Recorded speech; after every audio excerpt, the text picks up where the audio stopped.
Hello students, our today's portion is endothermic and exothermic reactions.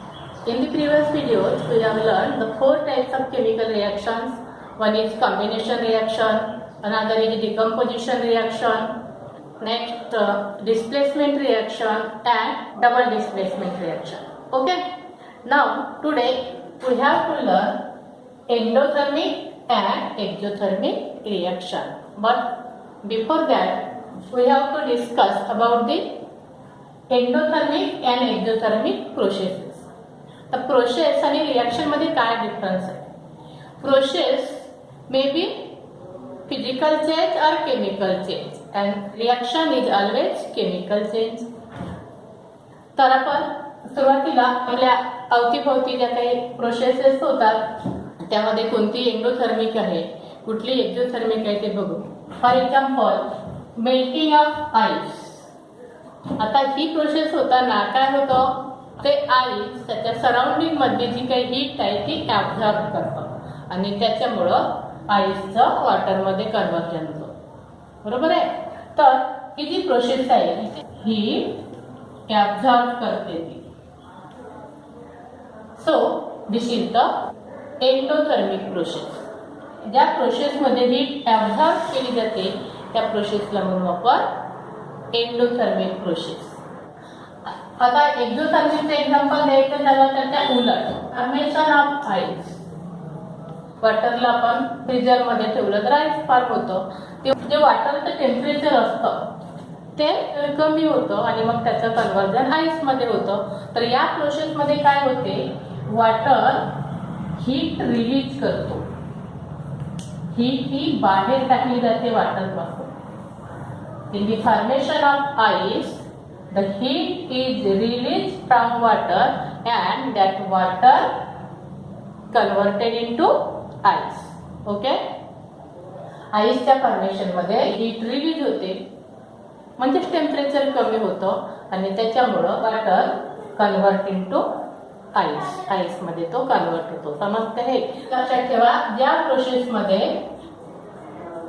एखादा substance heat absorb करतो surrounding मध्ये किंवा त्याला हीट सप्लाय केले जाते तर त्या प्रोसेसला म्हणू आपण एंडोथर्मिक प्रोसेस. ज्या प्रोसेसमध्ये हीट रिलीज होते, हीट गिव्हन आउट, ते that process called as exothermic process. Next example बघू आपण याचं. एंडोथर्मिक प्रोसेस फोटोसिंथेसिसचं एक्झाम्पल घेता येईल. हे फोटोसिंथेसिस मध्ये काय प्रोसेस आहे, in the presence of sunlight plants can make their own food. तर या प्रोसेस मध्ये काय होते, या सनलाइट मधली हीट आहे ती या प्लांट्स कडून ऍब्झॉर्ब केली जाते आणि त्याच्या मदतीने तिथे ग्लुकोजची निर्मिती होते. That means food. तर in this way photosynthesis process is an endothermic process. नंतर एक्झोथर्मिकचा एक्झाम्पल देता येईल आपल्याला. आपल्या सराउंडिंग मधलं burning of any substance. Burning of any substance. बघा, कुठले सबस्टन्स बर्न होताना हीट बाहेर येते, हीट रिलीज होते ना. आपण पालापाचोळा गवत जाळलं तर हीट प्रोड्यूस होते आणि आजूबाजूचं जे सराउंडिंग आहे ते सुद्धा गरम होतं म्हणजे तिथे हीट गिव्हन आउट. तर अशा प्रकारचे हे आपल्या डेली लाईफ मधले एक्झाम्पल्स आहेत एंडोथर्मिक आणि एक्झोथर्मिक प्रोसेस कोणत्या कोणत्या आहेत. आपल्या टेक्स्टबुक मध्ये काही ऍक्टिव्हिटी दिल्या आहे. ऍक्च्युअली ऍक्टिव्हिटीचा जो पोर्शन आहे तो रिड्यूस केला आहे, तरी पण आपण त्याच्यावर डिस्कस करायला हरकत नाही. तर फर्स्ट ऍक्टिव्हिटी आहे potassium nitrate. Where is potassium nitrate? त्याचा फॉर्म्युला आहे KNO3 is dissolved in water. Then that KNO3 absorbs heat from surrounding and so it is the endothermic process. आणि एक्झोथर्मिक मध्ये तुम्हाला ऍक्टिव्हिटी दिली आहे. when sodium hydroxide dissolved in water, in this process heat is given out. When potassium nitrate dissolved in water, heat absorbed. In this process heat is absorbed, so it is endothermic process. And when NaOH dissolved in water, heat is given out, that means heat is released, so it is exothermic process. अशा प्रकारचे दोन activity आपल्या टेक्स्टमध्ये दिल्या आहेत. Okay, now we will learn endothermic and exothermic reaction. In endothermic process, heat is absorbed from surrounding or heat is supplied. Reaction चा example घेता येईल. When calcium carbonate plus heat gives calcium oxide plus carbon dioxide. Okay, हे reaction आपण बघितले. ही जी reaction आहे इथे heat ही दिली आहे, heat is supplied, so it is not reactant. हे लक्षात ठेवायचं. प्लस हीट आहे म्हणजे याला रिएक्टंट नाही समजायचं. Here heat is supplied, reactant is only calcium carbonate. Single reactant आहे and single reactant forms two product. Such type of reaction called decomposition reaction.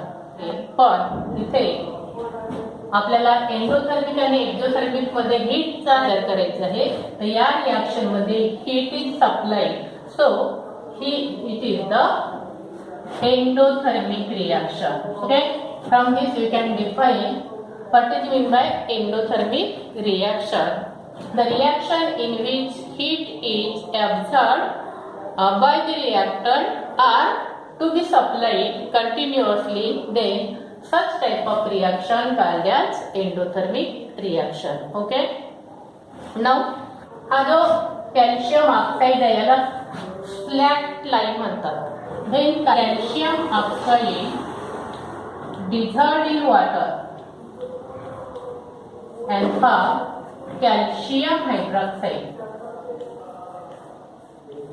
plus heat, आणि या प्रोसेस मध्ये हीट रिलीज होते. So this is an exothermic reaction. आता त्याच्यावर definition कशी करू आपण बघा.